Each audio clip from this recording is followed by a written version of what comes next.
दोस्तों, परमार राजपूतों की कहानी तलवार, तख्त और ताकत की कहानी है। लेकिन असल राज सिर्फ लड़ाई का नहीं, बल्कि एक छुपी हुई ताकत का है जो मालवा की जमीन में दफन है। आज हम खोलने वाले हैं वो सच जो भोज परमार को अमर राजा बनाता है।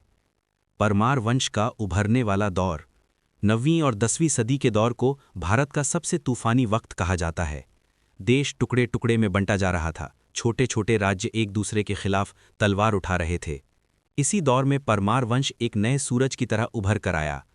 परमार राजपूत, जो अपनी शुजाअत और हुकूमत के लिए मशहूर थे, उन्होंने मध्य भारत के दिल में यानी मालवा की ज़मीन पर अपनी ताकत जमानी शुरू की।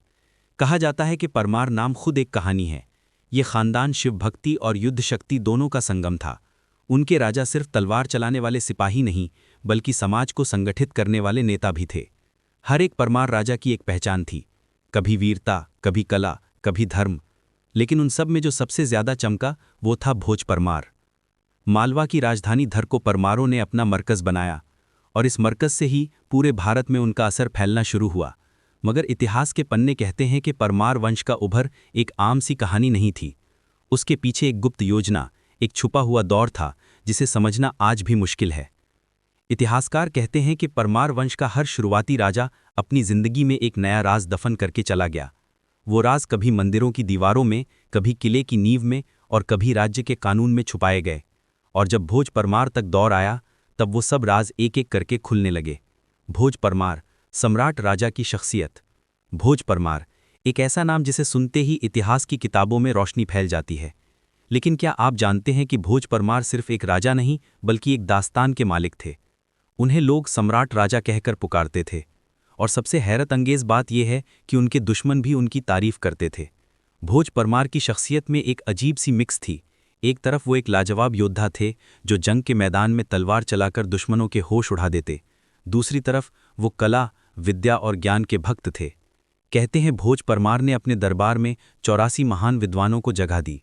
ये विद्वान न सिर्फ राजनीति और युद्ध की कला सिखाते थे, बल्कि ज्योतिष, वैद्य, शिल्प और साहित्य तक के ज्ञान का समुंदर खोल देते।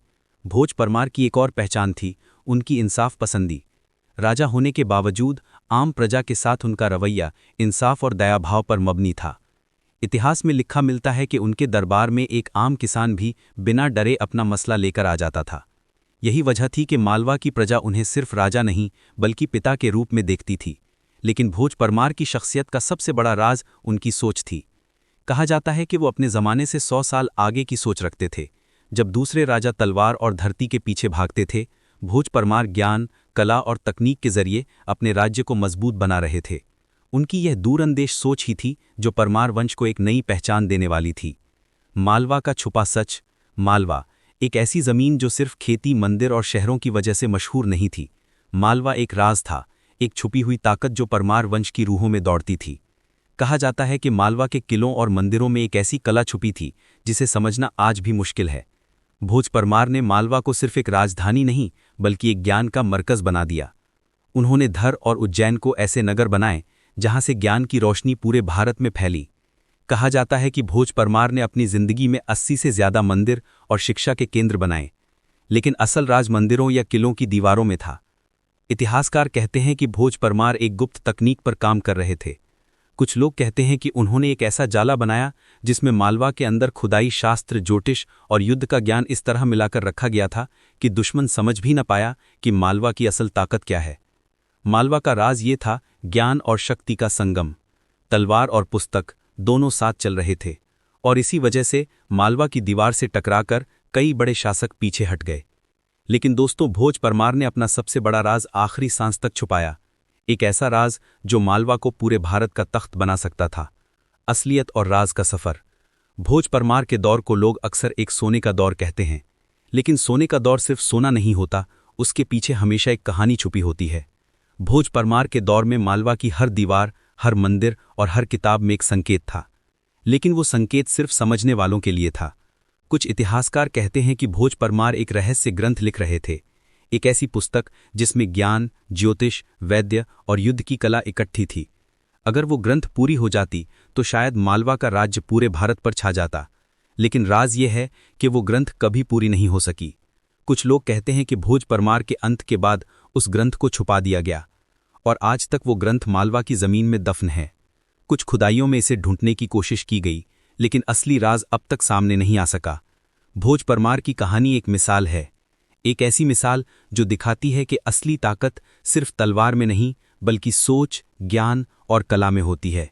और परमार वंश ने यह साबित कर दिया कि राज्य की बुनियाद सिर्फ खून से नहीं, ज्ञान से भी बनती है। दोस्तों, परमार राजपूत और भोज परमार की कहानी अभी यहाँ खत्म नहीं होती। जो हमने सुना वो सिर्फ एक हिस्सा था। असल राज अभी भी मालवा की जमीन में छुपा है, और वो राज आपको हैरान कर देगा। आप सोच रहे होंगे, भोज परमार जैसा राजा जो ज्ञान और युद्ध दोनों में माहिर था, उसने अपने वंश को इतिहास में अमर क्यों नहीं बनाया?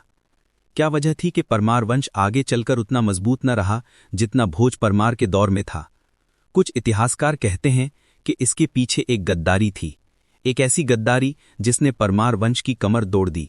लेकिन इसका सबूत इतना धुंधला है कि आज तक कोई इस बात को साबित नहीं कर सका। और दोस्तों, आप तैयार रहिए, क्योंकि अगले हिस्से में हम उठाएंगे वो पर्दा जहां परमार वंश के खिलाफ सबसे बड़ी साजिश रची गई, और वहां से समझ आएगा कि भोज परमार की विरासत क्यों धुंध में चली गई।